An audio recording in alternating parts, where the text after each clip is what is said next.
மாண்புமிகு எதிர்க்கட்சித் தலைவர் காவேரி இஷ்யூ மீட்டிங்கில் என்ன பேசினார், அதோட கான்சிக்வன்ஸ் எப்படி இருந்துச்சுன்னு நம்ம 2 டேஸ் முன்னாடி பார்த்தோம் இல்லையா? அநேகமாக அவர் இந்த மீட்டிங்கில் எப்படி ஹேண்டில் பண்ணியிருக்கலாம்னா, பர்சனல் எல்லாருமே சொல்கிறது தான், நம்ம வந்திருக்கிற ப்ராப்ளம் வந்து காவேரி இஷ்யூ, இதை பற்றி இங்கே பேசலாம், தொண்டர்களும் சொல்லியிருக்கலாம். இது மாதிரி நீங்கள் பர்சனலான விஷயத்தில் பொது மேடையில் பேசாதீங்கன்னா தொண்டர்களுக்கு அறிவுரை கொடுத்துருக்கலாம். ஸோ அவர் இப்படி பேசியிருந்தா அந்த மீட்டிங் எந்த பர்பஸில் கண்டக்ட் பண்ணாங்களோ அதோட வேல்யூ அதிகமாக இருக்கும். மக்கள் சீரியஸாகவும் இன்னும் கொஞ்சம் அந்த காவேரி இஷ்யூ பற்றி பேசியிருந்திருப்பாங்க. கடைசியில் பார்த்தா டைவர்ஷன் ஆயிடுச்சு. அந்த மீட்டிங்கோட ஒட்டுமொத்த நோக்கமாக மாறின மாதிரி தெரியுது. ஸோ திங்க் பிஃபோர் ஸ்பீக் அப்படிங்கிறது பார்க்குறதுக்கு ரொம்ப சாதாரணமாக இருக்கும். ரொம்ப பெரிய ஒரு கண்டென்ட்டாக நான் பார்க்குறேன்.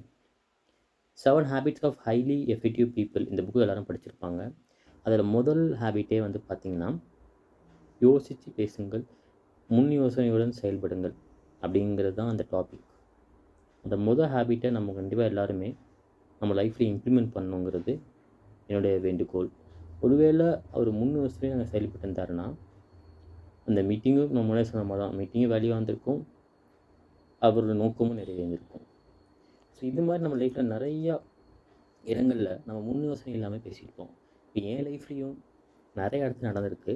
நான் ரீசெண்டாக ட்ரிம் பண்ண போயிருந்தேன். நான் ஒன்று சொன்னேன், அவர் ஒன்று சொன்னார். கடைசியில் அவர் சொன்னபடி போயிட்டேன். பட் என்னுடைய கால் தான் அது. கடைசியில் பார்த்தா ஃபுல் ஷேவ் பண்ண மாதிரி ஆயிடுச்சு. எனக்கு அப்போ ஒன்றும் தெரில. நான் நெக்ஸ்ட் டே ஹாஸ்பிட்டல் போகும்போது ஒரு இன்சார்ஜ் வந்து சொன்னார், என்னடா அடையாளமே எனக்கு தெரில உனே அப்படின்னாங்க. அதுக்கு நான் சொன்னேன், என் மேலே எந்த தப்பும் கிடையாதுங்க, நான் ஒன்று சொன்னேன், அவர் தான் தப்பாக ட்ரிம் பண்ணிட்டார் அப்படின்னு. அப்புறம் லேட்டராக ஒரு 1/2 hour அப்புறம் ரிலைஸ் பண்ணி பார்த்தேன், அவர் மேலே எந்த மிஸ்டேக்கும் இல்லை, நான் சொன்னபடி தான் அவர் ட்ரிம் பண்ணார் அப்படின்னு நினச்சிட்டு நான் அப்புறம் ஒரு இன்சார்ஜ் சொன்னேன். அவர் என்ன சொன்னார், சரி இட்ஸ் ஓகே ராம் சொல்லிட்டு போயிட்டார் அவர். பட் நான் அப்புறம் யோசிச்சு பார்த்தேன், எல்லா பிரச்சனைக்குமே நம்ம எப்போதுமே நம்ம மேலே வந்து கை காட்டுறதில்ல. பிரச்சனைன்னு இல்லை, யாராவது ரெஸ்பான்சிபிலிட்டிஸ் உடன் ஒரு கேள்வி கேட்டால் நம்ம உடனே நல்ல விஷயமா இருந்தால் நம்ம ரெஸ்பான்சிபிலிட்டி எடுத்துக்கிறோம். அப்படி இல்லைன்னா, இல்லை நம்ம மேலே தப்பு இல்லைங்க, அவர் தாங்க பண்ணாருங்க அப்படின்னு சொல்லிடுறோம். ஒருவேளை இந்த பிரெயினுக்கு இது ஒரு ஹேபிட்டாக இருக்குமோங்கிறது எனக்கு ஒரு சர்ப்ரைஸாக இருக்குது.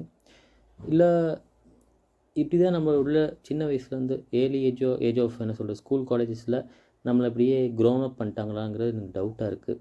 அப்புறம் தான் நான் அந்த புக்கில் போட்டிருந்ததை பற்றி யோசித்து பார்த்தேன். முன் யோசனையுடன் செயல்படுங்கள், பேசுறதுக்கு முன்னாடி ஒரு செகண்ட் யோசிச்சுட்டு பதில் கொடுங்க.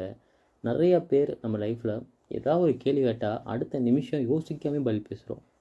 ஸோ அந்த நிமிஷத்தில் நம்ம எப்படி ரியாக்ட் பண்ணுங்கிறது பிரெயினுக்கு நம்ம தான் சொல்லிக் கொடுக்கணுங்கிறத நான் என்னோடய பர்சனல் எக்ஸ்பீரியன்ஸில் கற்றுக்கிட்டேன்.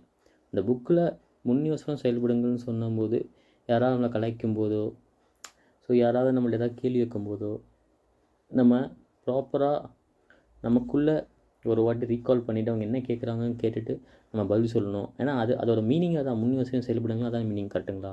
ஸோ அப்படிங்கிறத என் லைஃப்பில் நான் இம்ப்ளிமெண்ட் பண்ணிகிட்டு இருக்கேன். பட் இது ரொம்ப ஹார்டாக இருக்குது. பட் கண்டிப்பாக இந்த ஒரு ஹேபிட்டை ஃபுல்ஃபில் பண்ணி தாங்க நம்பிக்கை இருக்குது. ஸோ உங்கள் லைஃப்பில் இந்த மாதிரி நம்ம ஒன்று சொல்லிப்போம், பின்னால் போய் லேட்டராக போய் யோசிப்போம், நம்ம சொன்ன தப்பு யோசிச்சிருப்போம். அது மாதிரி ஏதாவது இருந்துச்சுன்னா கமெண்ட் பண்ணுங்கள்.